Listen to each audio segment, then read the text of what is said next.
ನಮ್ಮ ಭಾರತ 2047 ಅನ್ನೋದ್ರಲ್ಲಿ ಒಂದು ಡೆವಲಪ್ಡ್ ಎಕಾನಮಿ ಏನಾದರೂ ಆಗ್ಬೇಕಂತಂದ್ರೆ ಈ ರೈಲ್ವೇಸ್ನ ಬೇರೆಯವ್ರಿಗೆ ಸೆಲ್ ಮಾಡಬೇಕು. ಇದನ್ನೇ ಟೆಕ್ನಿಕಲ್ ಟರ್ಮ್ಸ್ ಅಲ್ಲಿ ಪ್ರೈವೇಟೈಸೇಷನ್ ಇಲ್ಲ ಡಿಸ್ಇನ್ವೆಸ್ಟ್ಮೆಂಟ್ ಅಂತಾನೂ ಕರೀತಾರೆ.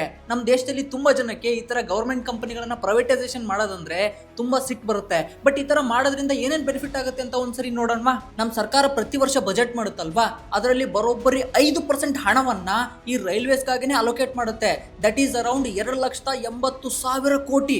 ಒಂದ್ ವೇಳೆ ಈ ರೈಲ್ವೇಸ್ ಏನಾದ್ರು ಸ್ಟಾಕ್ ಮಾರ್ಕೆಟ್ ಅಲ್ಲಿ ಲಿಸ್ಟ್ ಮಾಡಿದ್ರೆ ಈ ಕಂಪನಿ ನಮ್ಮ ಇಂಡಿಯಾದ one of the biggest company ಆಗುತ್ತೆ. ಈ ಕಂಪನಿಯ ಮಾರ್ಕೆಟ್ ಕ್ಯಾಪಿಟಲೈಸೇಷನ್ ಈ ಇಕ್ವಿರಸ್ ರಿಪೋರ್ಟ್ ಪ್ರಕಾರ $500 ಬಿಲಿಯನ್ ಆಗುತ್ತೆ.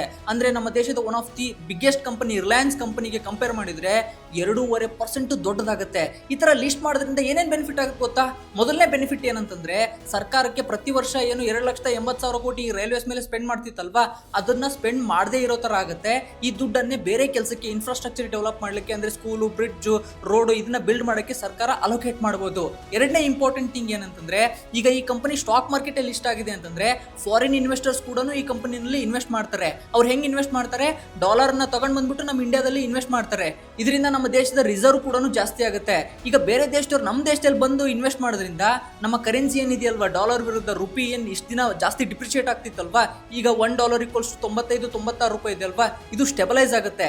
ಯಾವಾಗ ಸ್ಟೆಬಲೈಸ್ ಆಗುತ್ತಲ್ವಾ ನಮ್ಮ ದೇಶದಲ್ಲಿ ಇನ್ಫ್ಲೇಷನ್ ಕೂಡ ಕಂಟ್ರೋಲಿಗೆ ಬರುತ್ತೆ. ಯಾಕಂದ್ರೆ ನಮ್ಮ ದೇಶ ಬೇರೆ ದೇಶದಿಂದ ಇಂಪೋರ್ಟ್ ಮಾಡ್ಕೊಳ್ಳುತ್ತಲ್ವಾ, ಇದಕ್ಕೆ ನಾವು ಕಡಿಮೆ ದುಡ್ಡನ್ನ ಸ್ಪೆಂಡ್ ಮಾಡ್ದಂಗೆ ಆಗುತ್ತೆ. ಕಡಿಮೆ ದುಡ್ಡನ್ನ ಏನಾದ್ರು ಸ್ಪೆಂಡ್ ಮಾಡಿದ್ರೆ ಆಟೋಮೆಟಿಕ್ಲಿ ನಾನು ಅವಾಗಲೇ ಹೇಳಿದಂಗೆ ಇನ್ಫ್ಲೇಷನ್ ಕೂಡ ಕೆಳಗಡೆ ಬರುತ್ತೆ. ಮೋರ್ ಇಂಪಾರ್ಟೆಂಟ್ಲಿ ಈ ಕಂಪನಿನಲ್ಲಿ ಬೇರೆ ಇನ್ವೆಸ್ಟರ್ಸ್ ಬರೋದ್ರಿಂದ ಇದರಲ್ಲಿ ಪ್ರೊಫೆಷನಲ್ ಮ್ಯಾನೇಜ್ಮೆಂಟ್ ಏನಾದ್ರು ಬಂದ್ರೆ ಈ ಕಂಪನಿ ಅಂದ್ರೆ ರೈಲ್ವೇಸ್ ನ ಎಫಿಷಿಯನ್ಸಿ ಕೂಡ ಜಾಸ್ತಿ ಆಗುತ್ತೆ. ನಮ್ಮ ದೇಶದಲ್ಲಿ ಈ ರೈಲ್ಗಳು ಡಿಲೇ ಆಗಿ ಬರ್ತಿದ್ವಲ್ವಾ, ಸರಿಯಾದ ಟೈಮಿಗೆ ಬರೋ ರೀತಿ ಆಗೋ ತರ ಈ ಪ್ರೊಫೆಷನಲ್ ಮ್ಯಾನೇಜ್ಮೆಂಟ್ ಮಾಡುತ್ತೆ. ಇದ್ರ ಬಗ್ಗೆ ನಿಮ್ಗೆ ಏನ್ ಅನ್ಸುತ್ತೆ ಅನ್ನೋದನ್ನ ಕಮೆಂಟ್ ಸೆಕ್ಷನ್ ಅಲ್ಲಿ ತಿಳಿಸಿ.